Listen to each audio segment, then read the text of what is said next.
নমস্কাৰ সকলোকে স্বাগতম জনাইছোঁ অন্য এক নতুন ভিডিঅ'ত তো এইটো ভিডিঅ'ত নিযুত মইনা আঁচনিক লৈ আৰু কেইটামান নতুন ইনফৰমেশ্যন তোমালোকৰ কাৰণে লৈ আহিছোঁ বহুত ছাত্ৰ ছাত্ৰীয়ে কমেণ্ট কৰি সুধি আছে যে সিহঁতে নিযুত মইনা আঁচনিৰ ফৰ্ম এতিয়ালৈকে পোৱা নাই বা সিহঁতৰ কলেজত বা ইউনিভাৰ্চিটিত এতিয়ালৈকে ফৰ্ম দিয়া নাই কিছুমান ছাত্ৰ ছাত্ৰীয়ে কমেণ্ট কৰি কৈছে যে সিহঁতৰ ফৰ্ম জমা লোৱা নাই সিহঁতক অনলাইন কৰিব কৈছে আৰু কিছুমানক ফৰ্মেই দিয়া নাই কৈছে যে অনলাইনত এপ্লাই কৰিবা সঁচাকৈ কি তোমালোকে অনলাইনত আবেদন কৰিব লাগিব যদি আবেদন কৰিব লাগে কেনেকৈ তোমালোকে কৰিবা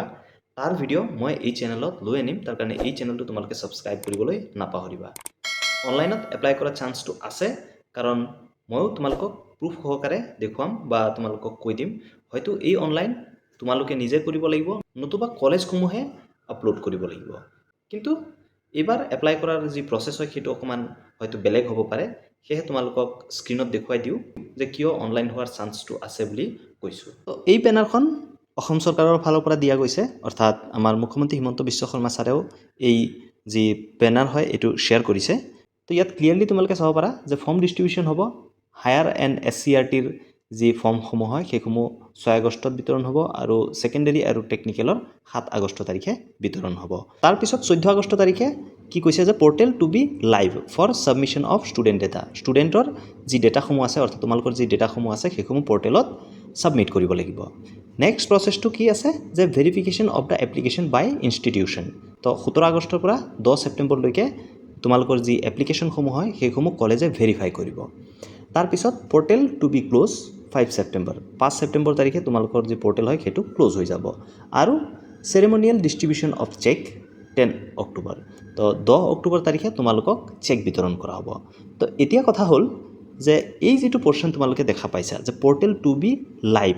আৰু নেক্সট যিটো প্ৰচেছ হয় verification of the applications by institutions অৰ্থাৎ কলেজসমূহে তোমালোকৰ যি এপ্লিকেশ্যনসমূহ হয় সেইসমূহ ভেৰিফাই কৰিব তো ইয়াৰ পৰা এটা কথা গম পালোঁ যে পৰ্টেলত আপলোড কৰিব লাগিব তোমালোকৰ ডেটাখিনি কিন্তু এইখিনিত এটা প্ৰশ্ন উঠে যে কোনে এই ডেটা আপলোড কৰিব সচৰাচৰ কলেজে কৰা হয় কিন্তু ইয়াত আৰু এটা কথা কৈছে যে যিহেতু কলেজসমূহে ভেৰিফাই কৰিব তাৰ মানে তোমালোকে হয়তো এই ডেটাখিনি আকৌ ইনপুট কৰিব লাগিব কিছুমান কলেজে হয়তো ফৰ্ম লৈ লৈছে অফলাইনৰ পৰৱৰ্তী হয়তো 14 আগষ্ট তাৰিখে তোমালোকে আকৌ অনলাইনত যি ডেটাসমূহ হয় সেইসমূহ দিব লাগিব হয়তো পৰ্টেলত তোমালোকৰ যিখিনি data offline form fill up কৰোঁতে দিছা সেইখিনি ডেটাই তোমালোকে আকৌ অনলাইনত দিব লাগিব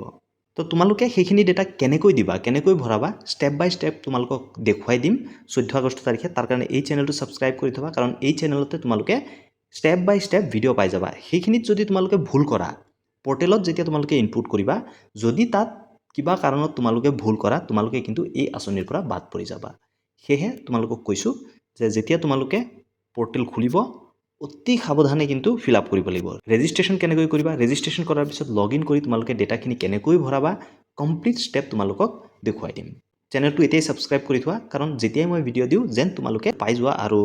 একেবাৰে চিম্পল ৱেত অৰ্থাৎ তোমাৰ নিজৰ মোবাইলৰ পৰাই তোমালোকে কেনেকৈ পৰ্টেলত তোমালোকৰ বেংক নাম্বাৰ বা তোমালোকৰ নাম লগতে IFSC কোড বা যিসমূহ ইনফৰমেশ্যন আছে তোমালোকে কেনেকৈ ভৰাবা তাত মই দেখুৱাই দিম